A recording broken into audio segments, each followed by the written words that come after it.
The Springfield Symphony Orchestra has just begun their 72nd season playing at Symphony Hall. Maestro Kevin Rhodes stopped by recently to talk about some of what's in store this year, as well as a recent moment in the national spotlight.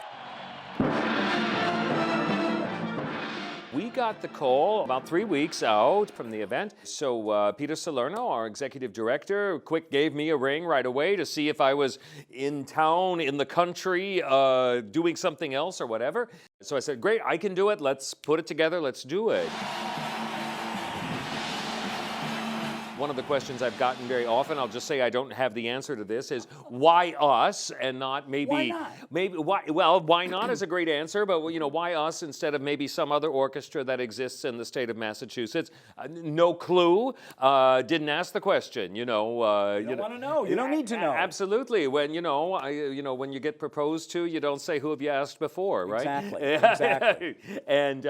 And so it was really great fun for the musicians and myself and our staff and our board to be over there with this just screaming crowd of 70,000 people. And it was just really great fun, great fun.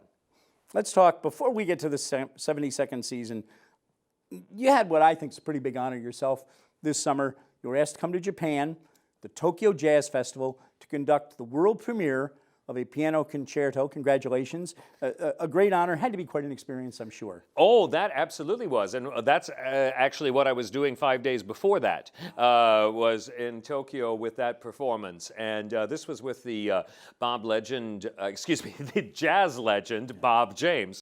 Bob and I know each other from out in Michigan, where I also conduct, and we had a project lined up to play this piece later on this year, as a matter of fact.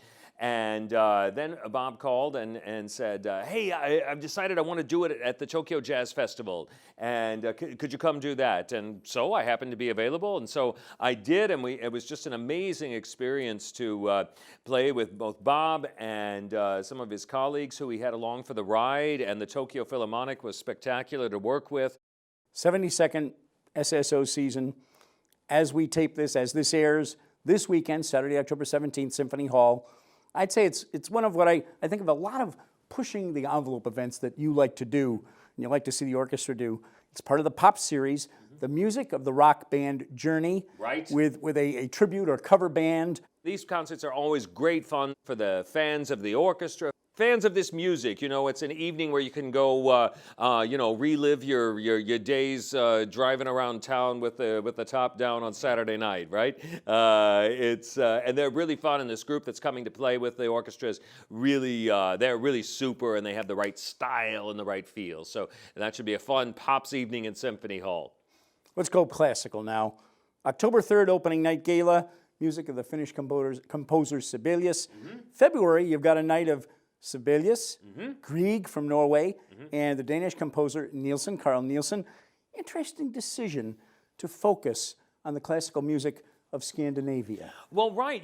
So oftentimes in classical music, we're really centered on, Central Western Europe, Germany, Italy, and France. And, then we grab, of course, a lot of Russians from over there as well. But we don't tend to turn the spotlight north so often. And there's some amazing music from these countries. And these three composers are sort of the national heroes, musically speaking, of their respective countries. In the movies or in television, if there was a piano soloist doing something, 9 times out of 10, they'd be playing the Grieg concerto in that thing. I always remember an episode of Columbo where the conductor killed somebody because, anyway, never mind. But it was the Grieg concerto that was going on.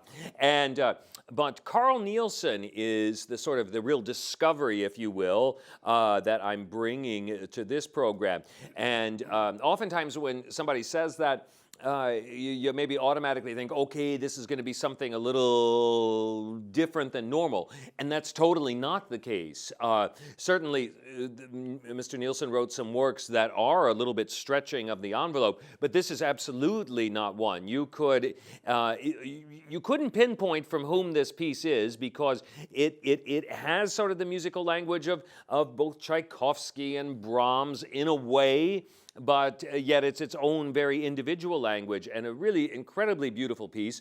And one of the most magical moments in it is that he uses a soprano and a baritone as members of the orchestra, not soloists out in front. We know that scene. Since Beethoven's Ninth, we have had soloists out in front of the orchestra in the course of a symphony. Certainly Mahler did it many times. And this isn't like that. They are actually placed inside the orchestra, singing wordlessly on ah in this whole passage, which is meant to evoke sort of woodland colors and forest tranquility, etc., etc.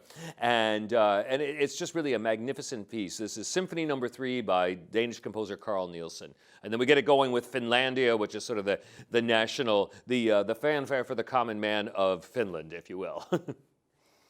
When you do a pop series, when you do something like the NFL opening game of the season, something that's a little bit out of the ordinary, is going to bring some new people into the tent, introduce them to classical music that maybe they've always thought they don't like, they don't know. That's got to be very special for you and your musicians to know that you're kind of opening up and doing that, I would think. Well, absolutely. I mean, that is